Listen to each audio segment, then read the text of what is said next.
Welcome to another episode of the Catalyst Podcast, the Tomorrow is Here series, where we discuss the governance philosophy of Governor Peter Mbah and what Enugu State is turning into under his revered leadership. So I'm here with no other person, with an engineer per excellence, an entrepreneur, and a business mogul who has found himself in the murky waters of politics. I'm here with no other person but Honorable Engineer Prince Lawrence Ezeh. They call him Prince of Mburumbu 1.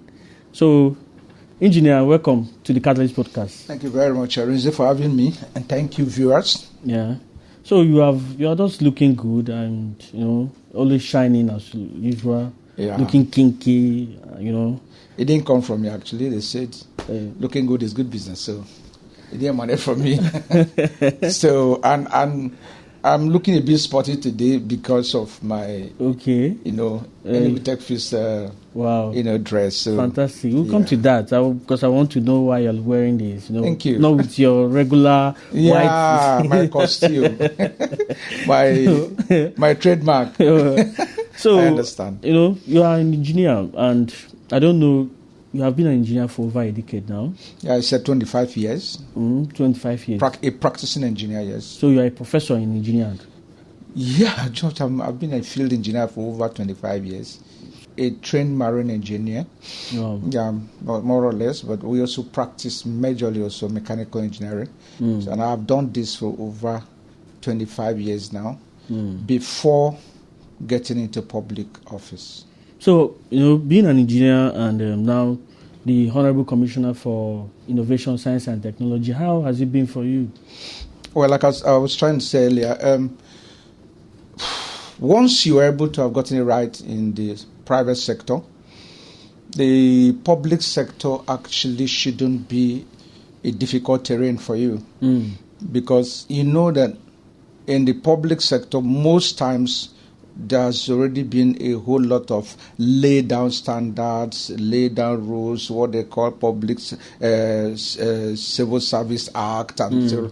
But in the private sector, there are no such acts laid down for anywhere. So it's a matter of you evolving, your style, getting to be able to unleash whatever you have based on your level of ingenuity, to come up with something that can be able to shoot you up, to the public glare. And that is actually what makes the private sector a little bit far more difficult than the public sector.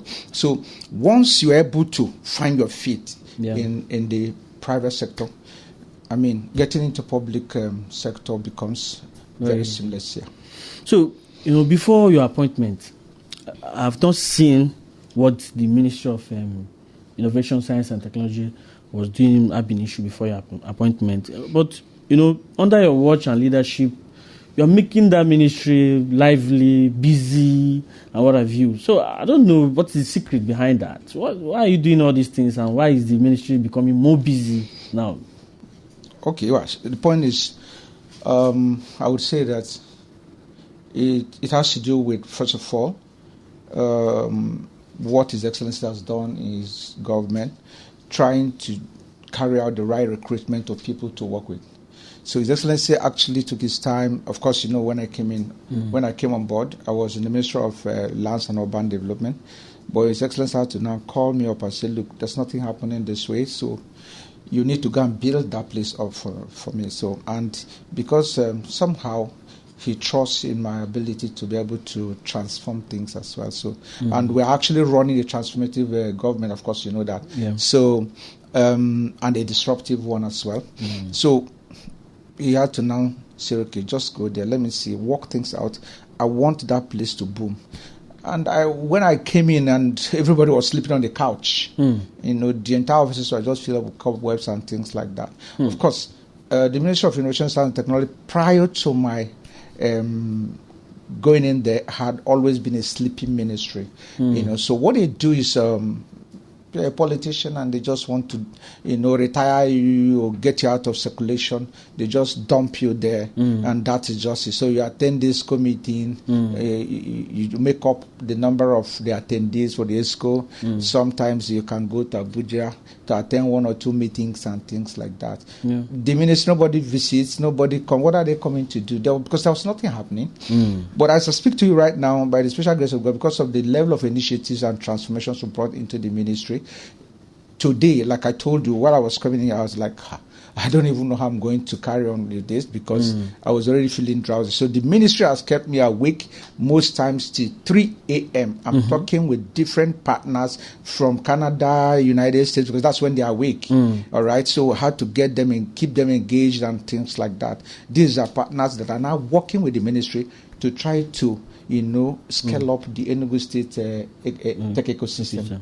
You see the point now.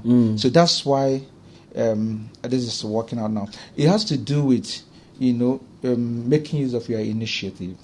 Okay, so if you you can't give what you don't have. So deploying your capacity. Okay, well, maybe I actually didn't. I missed out on that. I actually come from the oil and gas industry. His Excellency is also from the oil and gas industry. Yeah. And there's one thing about oil and gas industry. You get the best of the quality when it comes to oil and gas, because without quality in oil and gas, you can just rule oil and gas out. So anybody who can fit into the oil and gas and excel has a quality built in him already. And that quality can always deploy into wherever he finds himself, and he will evolve and come up with initiatives that people will appreciate. And that was what I did. Oh, fantastic. Quite insightful. So last year, you hosted the biggest tech festival in Nigeria. Even the Honorable Minister said that he has never seen such kind of anything like that when he came to Enugu State, and the tag was code to code, right? So what was your biggest motivation to achieving that, feat? And, because it came out in such an unprecedented manner. Yeah. Okay, so let me tell you the genesis of Enugu Tech Fest and what actually gave rise to that. So when His Excellency was campaigning, he dished out certain very specific promises to Enugu people. And one of them is that his administration is going to reduce the poverty headcount in Enugu to 0. Very, very critical. Yeah. Okay. And how do we, my ministry, fit into, because every ministry under His Excellency's administration is working very hard to meet up with that particular promise. Okay? It's a social contract.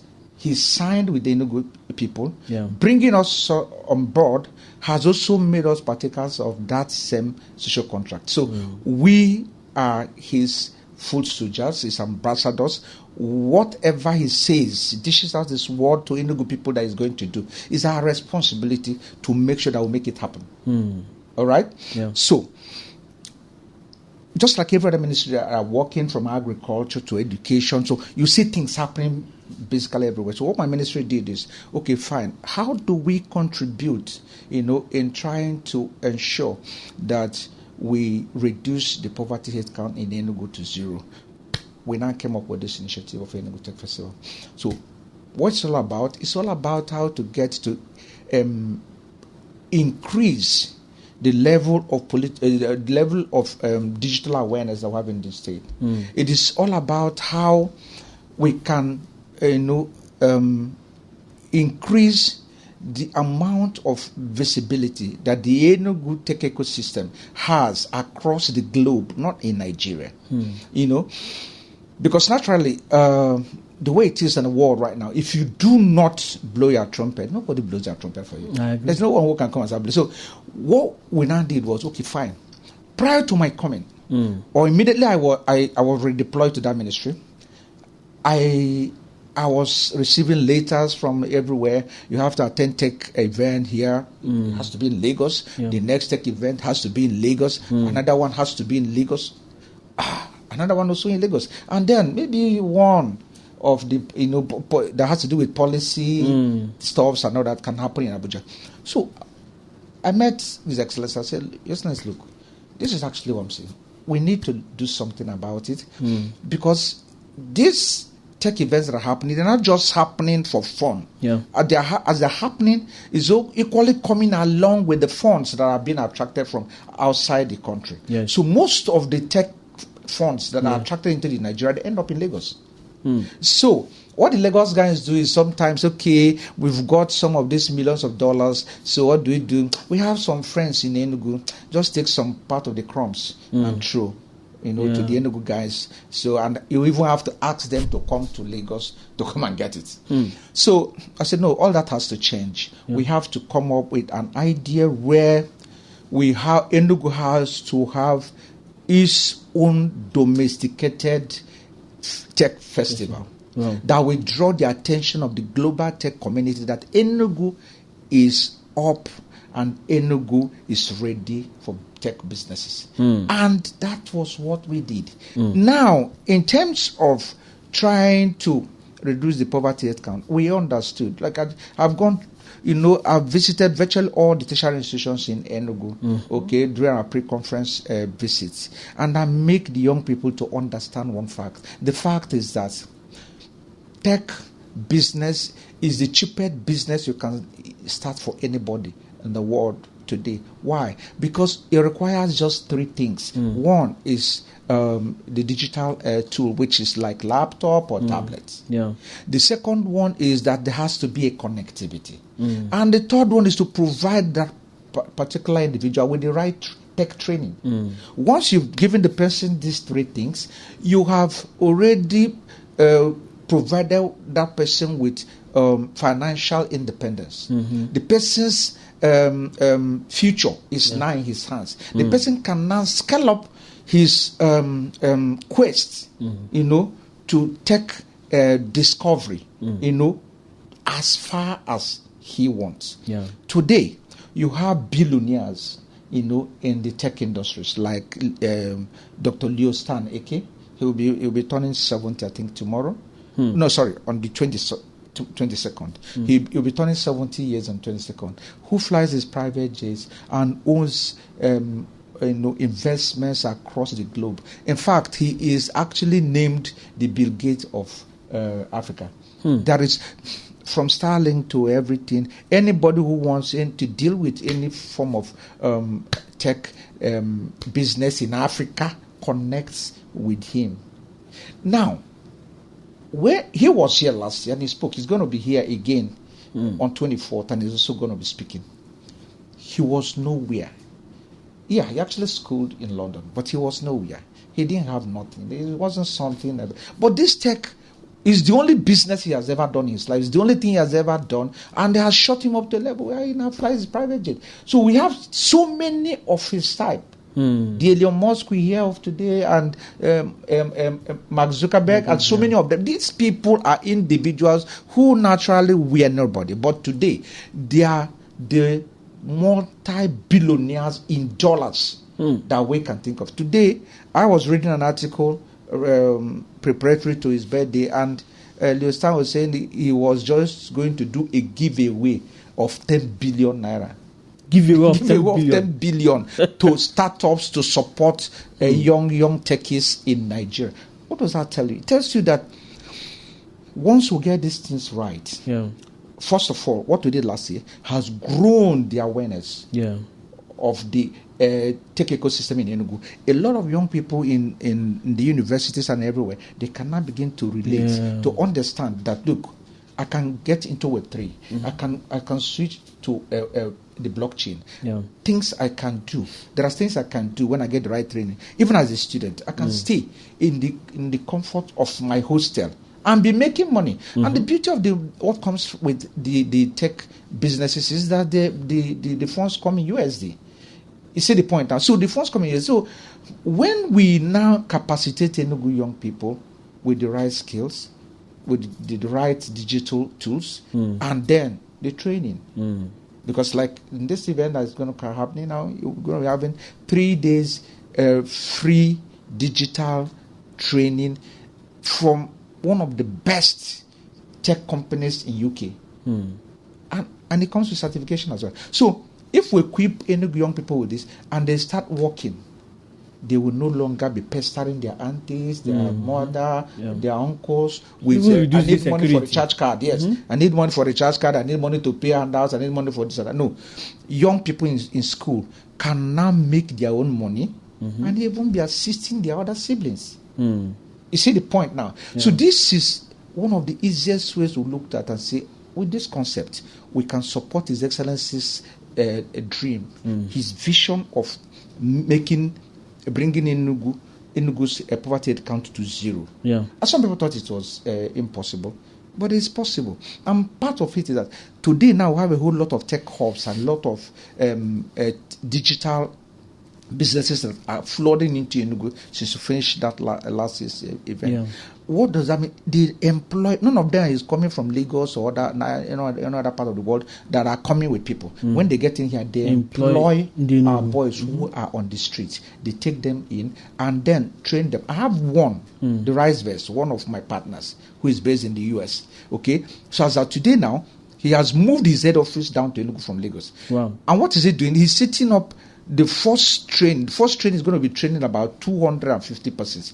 And it's not the kind of conventional training. It's more like an internship where you'll be trained and paying them 100K every month.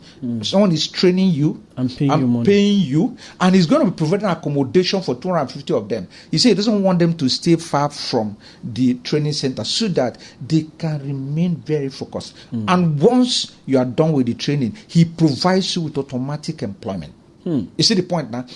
What is the employment? Employment is not just work for my company. No. He wants to give you an employment where you can now have broader access to work for companies that are in United States, work for companies that are in Canada, in different parts of the world. And the money now for dollars. Do you understand what that means? So this is actually the best way to provide economic independence to the young people of Enugu. And once you are economically independent, the zero headcounts in poverty, have you not achieved that? We have. Yeah. Thank you. So, just trying to tie what you said, on the day of inauguration of His Excellency Dr. Peter Mbah, he gave a demonstration or a story, of the two Ikechukwu and Emeka, yes. Where he was talking about the one who wants to Japa syndrome. Exactly. You understand? So I think this. I'm happy you were there. So I think this your tech. This thing is about also ending the Japarism. You understand? You don't need to go to abroad. You sit down here in the comfort of your home. Abroad companies. Yes, yeah. So I would like you to tell us the dates of the month and the date of this tech festival that is coming, and I want you to tell us more of what to expect. The dates, the month, and what to expect for this tech festival.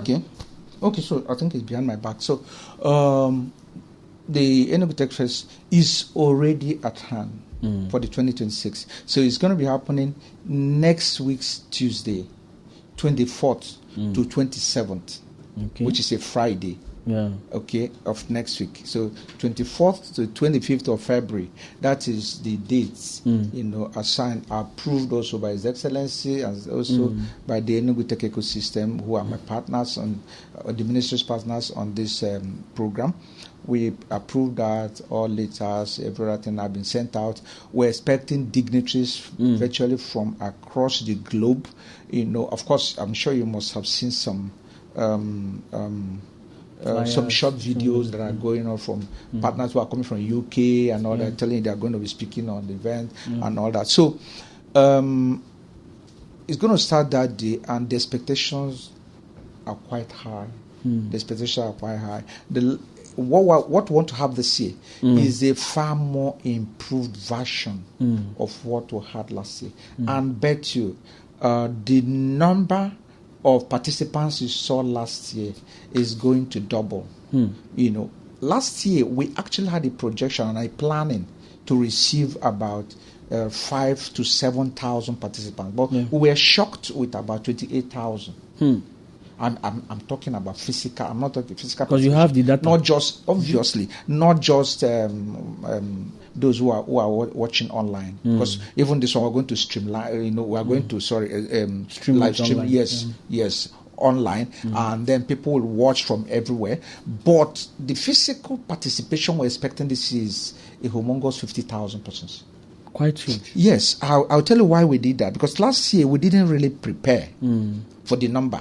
So most people who came, they were loitering like you see people in Rome or Mecca. Yeah. So at the end of the day, most of them could not find a place to sit, and the sun was quite scorchy on the left. Yeah. So this year we said no, we didn't really, because it was our median event last year, of course, if you remember.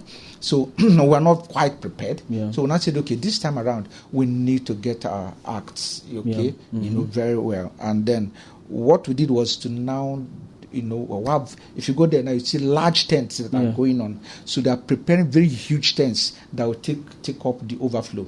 They are going to be fully air-conditioned. You have large screens, that will provide you with real-time imagery and whatever is going on inside the main auditorium. So, so with that, we are taking more numbers from what happened last year.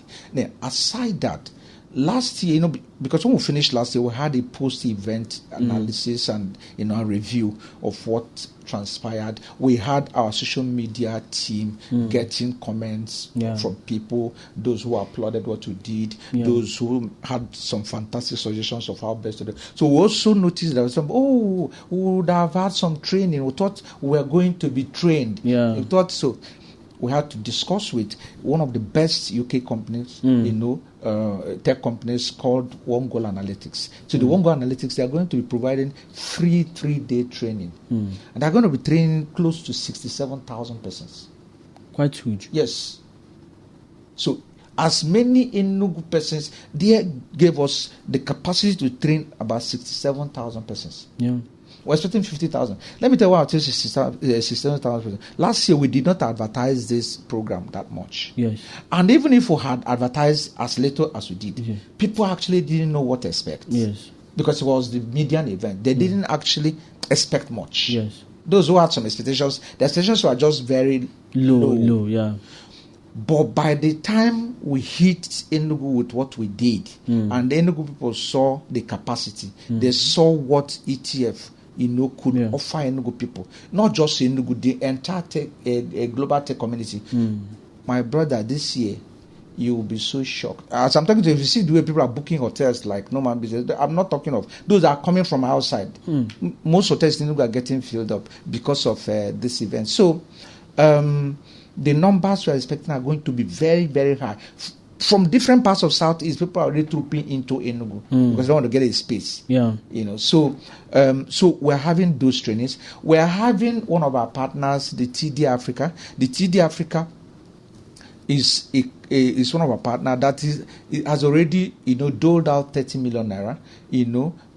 For 3 different winners that will emerge from the design thinking challenge that we're providing. We have design thinking challenge in 3 areas: in the energy sector, in the health sector, and in the what's the last one? Agriculture. No. Oh, fine. Okay. You see the point? Yeah. Yeah. So health, energy, and agriculture. Okay. So we're having a design thinking challenge there. So the things that we win, we get 10 million each. So courtesy of TD Africa.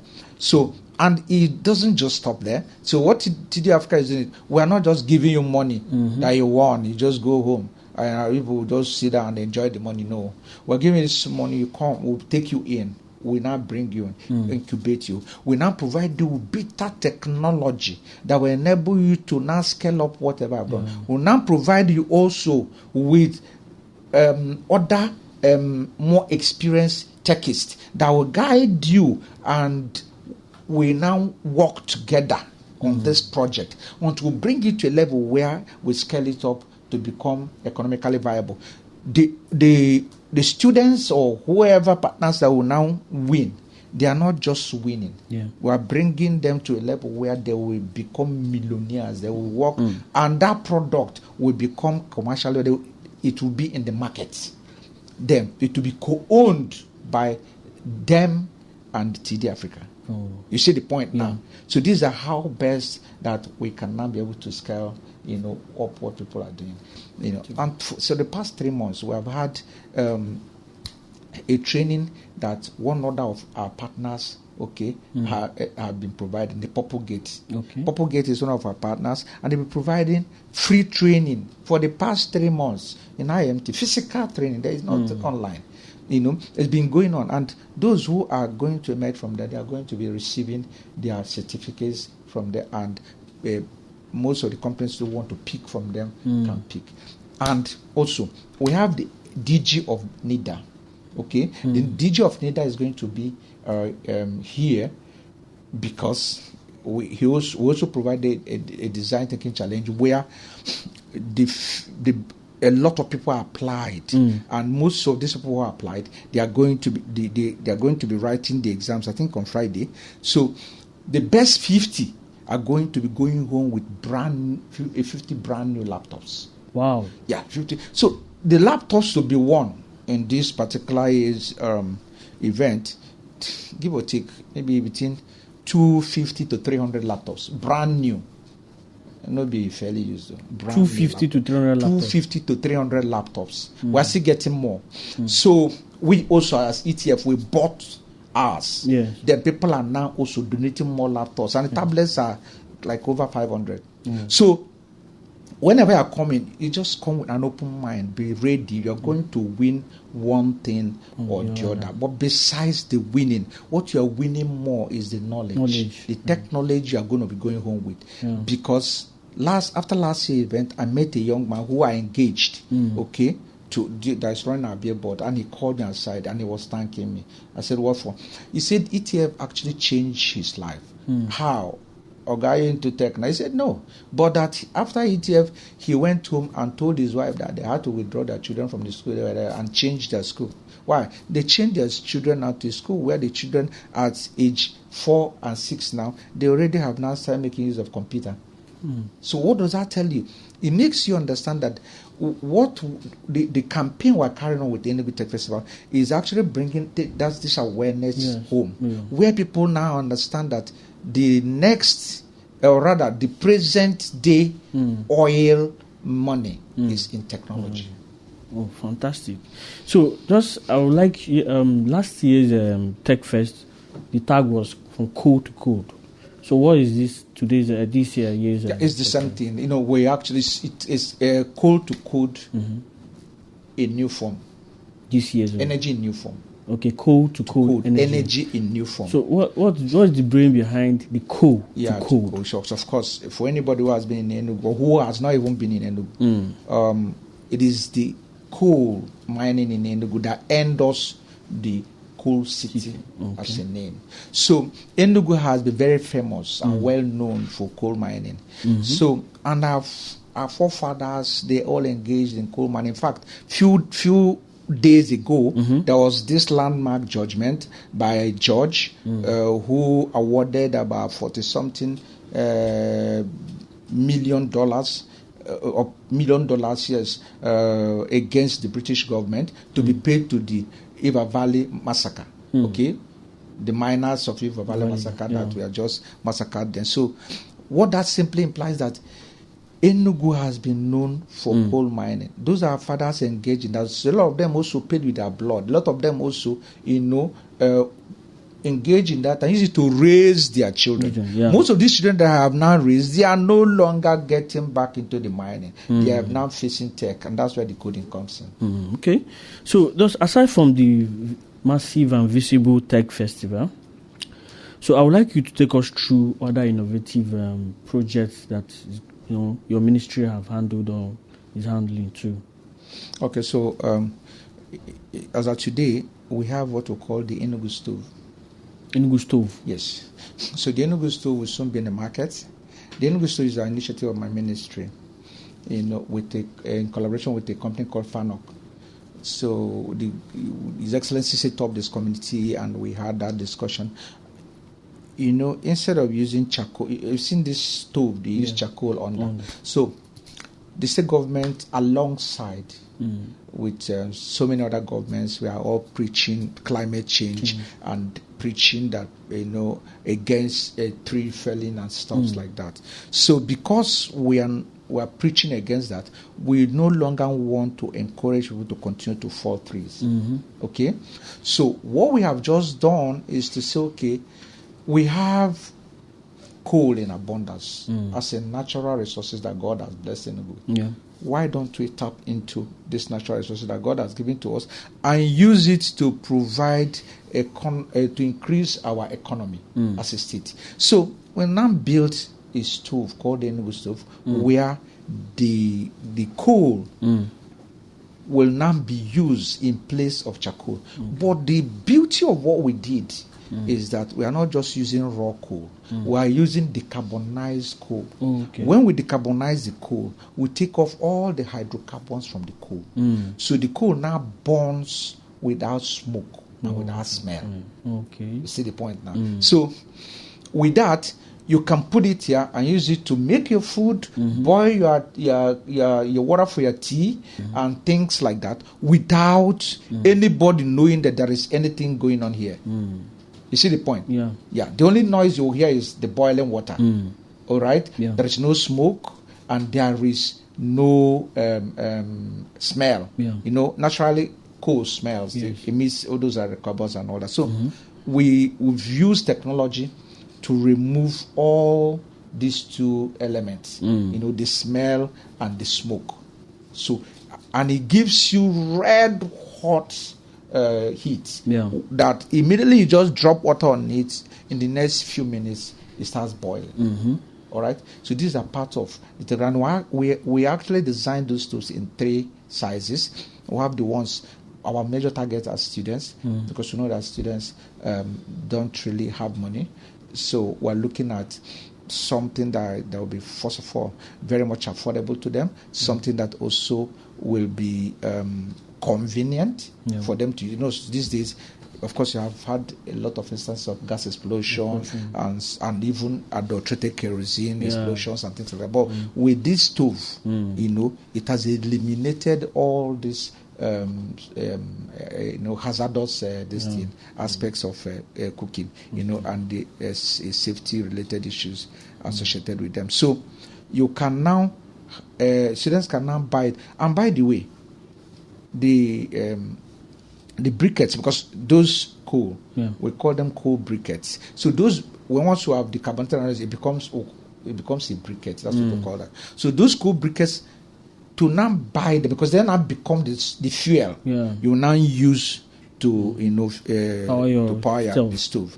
They are cheaper than gas. They are cheaper than kerosene. You see the point?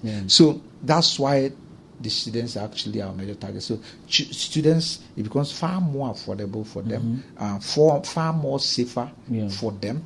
You know, students measure. I was a student actually in school, in the hostel. In my hostel, then we were not allowed to cook inside the room. You understand? So it must be outside. So, but with this particular stove, you can just put it somewhere and you can make your water. Wow. Except maybe you want to cook something that will have some, you know, aroma or something that will disturb others. They cannot say, okay, no, you have to go outside. But if it's just to boil water or to do some things, or maybe boil like yam, you can just do it at one corner in your room, you know, so because it's very safe. And one bit of it is that we had a cylinder that we used in providing what we call thermal insulation. So that insulation makes it possible that even while that stove is on and very hot inside, you can hug it and it will be as cool as ever, because the entire heat is within that cylinder. Have you tested it? Have you hugged it? It's in my office. If you don't worry. I wish you were having this in my office. I would have just brought them and then I will ask them to experiment them for you. I will have 3 sizes. So one for the students, one for households, and one for commercial use for women who want to cook, you know, in large and commercial, you know, purposes. Okay, that is fine. So, you know, judging by the tech festival and other projects that you are doing in your ministry, the reactions and responses which you have said that you got from your media team and others, and suggestions, responses from our youths to this project. So how would you describe the youth in Enugu, judging from what you have been able to do since you came on board and, you know, what you are able to achieve too? How would you describe Enugu youths? Okay, so let me just give you the words of Mike Irvin. Okay, so Mike Irvin last year, when he attended the event, so he represented the American embassy. Okay, so when he came, he arrived when the event was already on. Yeah. The governor had not arrived, but I had arrived with all the ministers that came. We went there. So when his PA was calling me to say that he had arrived, my phone was not with me. So he told us that when he was coming in from the gate, that his car and the security or the backup vehicles, they were pushing the crowd, trying to find a way where the vehicle can come in. That's actually part of the reason why this year we are not allowing vehicles to park inside. Okay. Because of the number. So all vehicles will park at Opera Square. Okay. All right. So he was pushing human beings. So he was telling us the story because I had a meeting with him and His Excellency. And by the time he was done with us, he said, when he finally parked, he now said that what he saw in Enugu was amazing. That they could only be seen, during a football competition. And that is not just every football competition. These football competitions where you have the stadium thrown open. Yes. That's free. Everybody should come and watch the football. Don't pay money.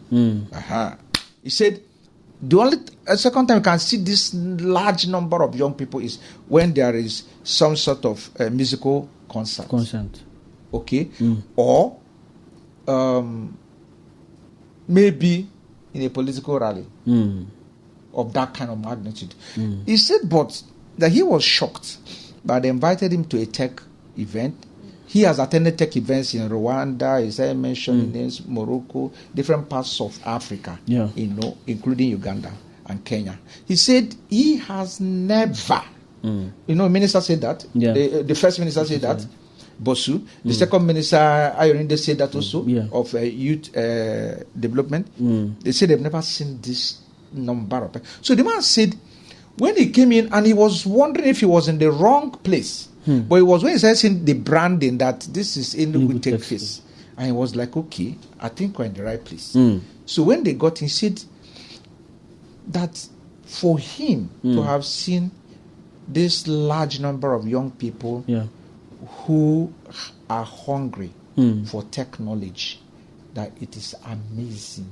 And it's a very big plus to Enugu people to know that the young men who are the major resources and ingredients needed to develop the technology of a state, to bring about digital transformation in any state, that these young people who are within digital age are so eager to come and acquire technology. So I will give my thumbs up to Enugu youths, knowing that they are actually interested in developing themselves. So, as a commissioner, I just want to know about the support you have been getting from the governor of Enugu State, Dr. Peter Ndubuisi, towards achieving what you have been achieving. How has the support been so far? Well, the truth of the matter is that most of the things that we have done, there is no way it would have been possible to get them, done without the support of His Excellency. There is this word he always uses. He tells me, look, Prince, you need to double up your effort. Of course, one thing he doesn't do is to praise you for what you are doing. So what he does is to keep energizing you to do more, to increase more effort, to cover more grounds and things like that. You say, Prince, look, you need to double up your effort. You should realize that a people can only grow as much as they innovate.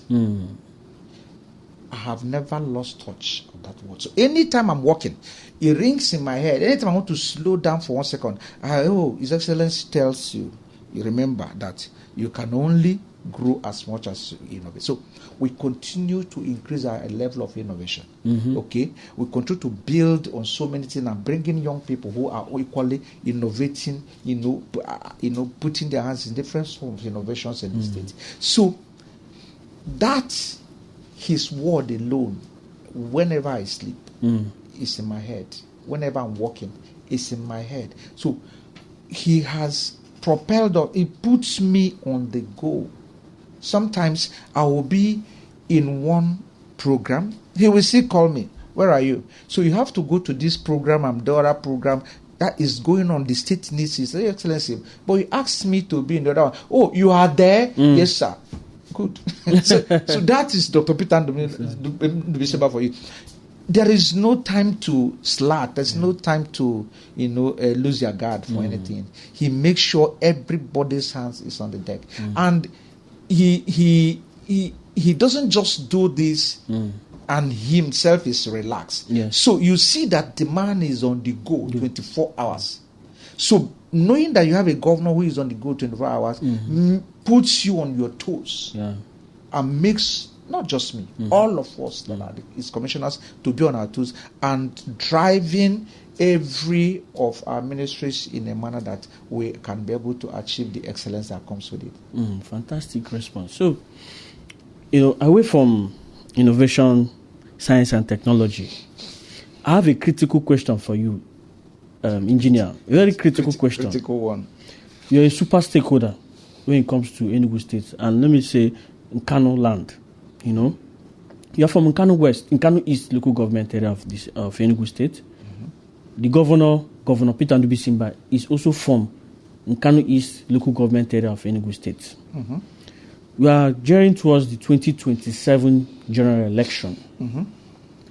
And it is no longer rumored that some persons from the zone, maybe in Nkanu West or Nkanu East, another place from the Enugu East Netra zone, are trying to, contest against or to talk down on what the governor is achieving or doing in Enugu State.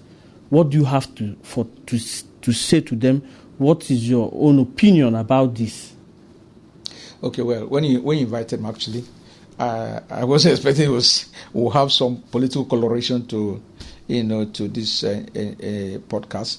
But the truth remains that I do not see that happening. I don't see anybody who has an Nkanu blood that will buy form in any political party.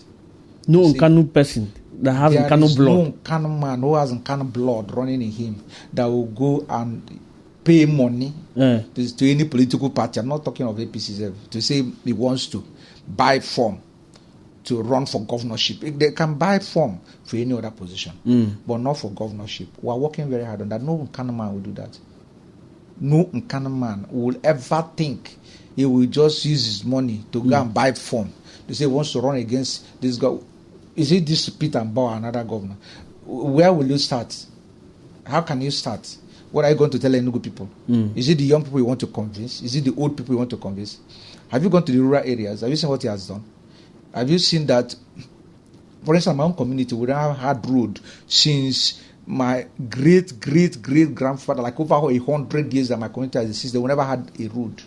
But it's not just doing the road. The only Katako bridge that we had all our lifetime, the concrete bridge is almost completed now. It's not doing this just in my community. It's replicating this across communities. So if it's not just also doing in Nkanu land, across board, across the trees and the territories. So if you have a governor who is doing that, just like within 2.5 years now, and you now say you want to go and buy form, what will you do with the form? You just rumple it and put in the pot, boil it and eat? No, now. What is the it will amount to the biggest joke of the century for anybody to say he wants to use his money to go and purchase form to contest for governorship against Dr. Peter Ndubiseba. I don't understand. Contest from where? What are you contesting for?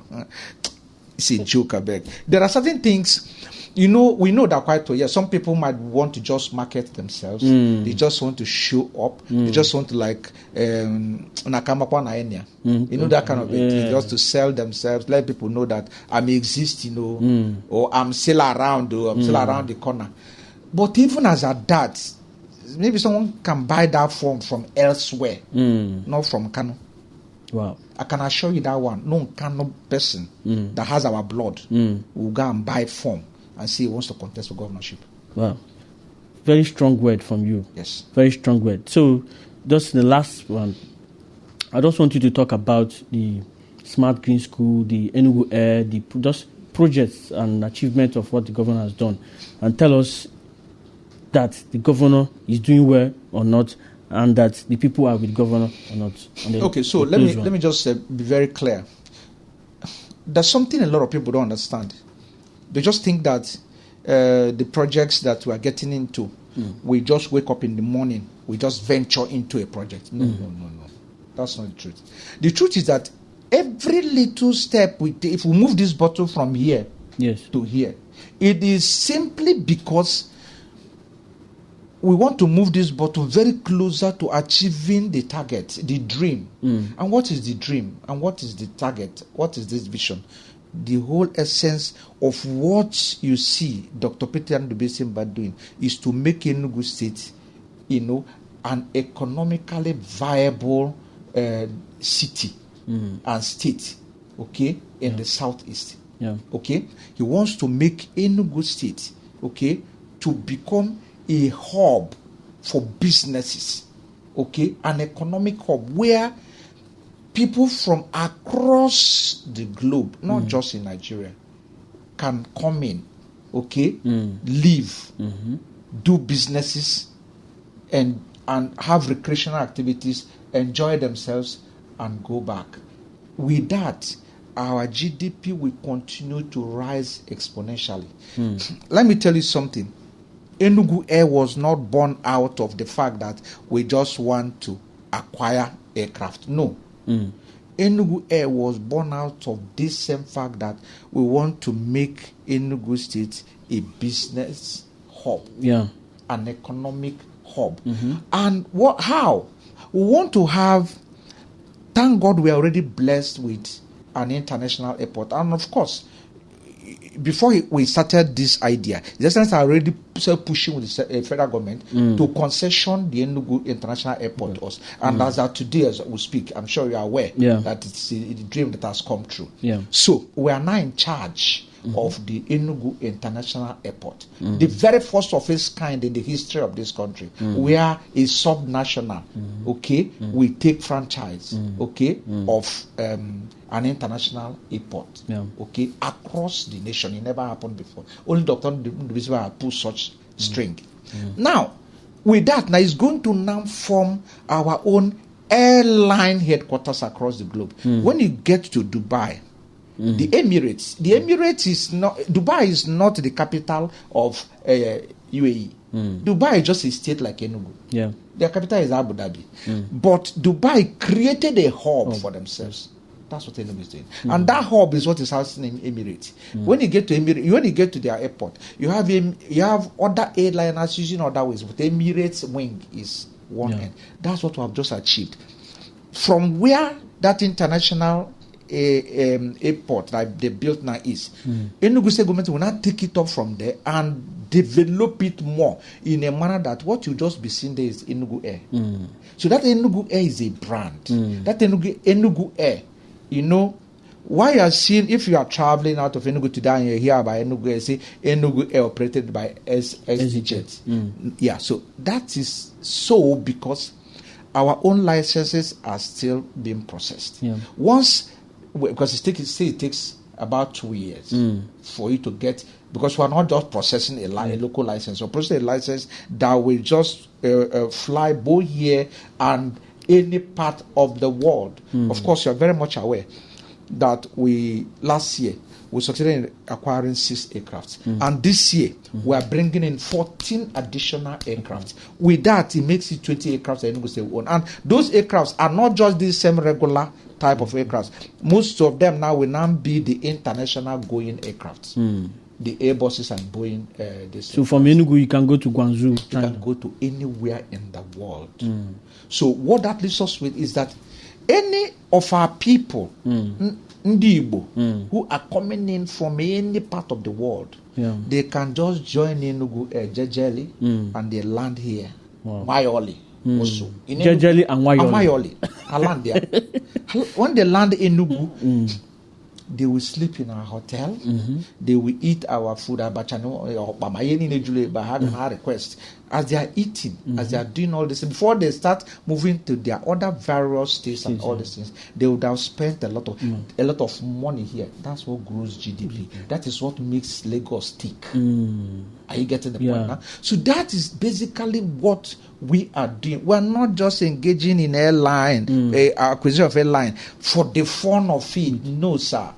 We are taking all these steps because we want to grow our economy and make Enugu State the beauty and bride, a beautiful bride of the economy of not just Southeast, the entire of the old Eastern region. Now, if you come to the Nortra, you see where that we are producing our tractors and everything.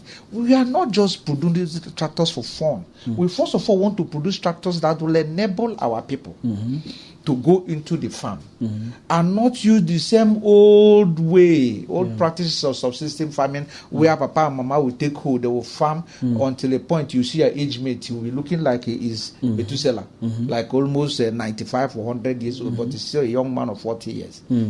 But because of hard labor. So instead of continue without those same old practices, they can make use of the tractor. So the governor is now producing. We want to own. Enugu State is working hard to now own 1,000 tractors, which makes every ward having so many. We have just 260 wards, I'm sure. So meaning that if we have 1,000 tractors, every ward should have about 3 tractors. What 50 people or 100 people can do in a day is what tractor will do in a day. So the tractor can just face 10 people's farm in one day, complete the cultivation. The next day, it will face the other people's. And once this is done, our people can now start planting. The harvest will become very, very heavy. We will no longer be relying on foodstuff that will come from the north and other parts of the world, and even Cameroon. But rather, we will first of all achieve self-sufficiency in food production and consumption. Then, as we are now increasing, these airports, that's why they're there. And the governor also, mind you, so that's why everything is so coordinated, so connected. It's also building agro-processing industries in the 3 zones. So we don't just produce and finish everything, because the quantum of food that the tractors are going to give us is not the type we can finish. And if we do not finish it, we are not allowed to waste. We cannot waste them. So we now process them and get them ready to be exported. Enugu Air will be there to export some. While we can now begin to feed the rest of the Southeast and the rest of the South-South. So this is part of what we are doing in the agricultural sector. All right? Now, you now come also to the educational sector. I'm just dissecting that to show that everything is too connected. Our young people were working on the smart green schools. The smart green schools we're working on is not just those beautiful edifices that we're looking at. The edifices they are there, they are beautiful, but that's not it. It is the equipment that will be inside those edifices that makes them completely unique from what you see elsewhere in Nigeria. So where we have artificial intelligence labs, we will have augmented reality labs, we have virtual reality labs, and so many other things that we have mechatronics and machine learning, and where you sit down and teach young people on how to become software developers and at a very tender age. This is what China do. This is what Japan. This is what most of these technology giants do. They start from very tender age, and that is what the governor said. We need to grow young people that we that can stand up anywhere in the world and challenge their peers. India does not have oil. What India has is tech. Anywhere in the world you go and there is technology, you must find India. The same thing with Israeli. Yes. Israel doesn't have oil. But when it comes to technology, leave it for them. You see the point now. So if we use the smart green schools to raise young people who are going to be highly knowledgeable in tech-related these courses, we can now start shipping our own young people out there. Then the ones we have there can now help us in building Enugu state of our dream. You see how the education is now connected to His Excellency's dream. Now you come to all these moribund industries that is revitalizing. Why are we doing that? It's because once one industry comes back alive, it will employ people. And as it employs people, it will start production. As it starts production, well, whatever it is producing, we are no longer buying that one from outside. We're not going to start buying it in-house. So as we're buying in-house in Enugu here, our money remains in Enugu. Not only that it remains in Enugu, it continues to recycle and increase our GDP. So you see, there is no... When you see this thing jumping from here to there, none of them is a joke. None is for mere jamboree. Everything he does is having Enugu people in mind. And let me tell you something that's quite unique about him. One thing that's very unique about His Excellency is the fact that I was telling a friend, he said his governor is doing so well, and he mentioned the governor in Southeast also that is doing well, and I told him that I agree with him that governor is doing very well also. But there is a huge difference between that governor and my governor. And the difference between that governor and mine is the fact that my own governor is looking into the next 50 years. He's looking at, his vision is about the next 4th, 5th, 6th generation. You can imagine what these young people that are now coming to this smart school will become in the next 60 generation.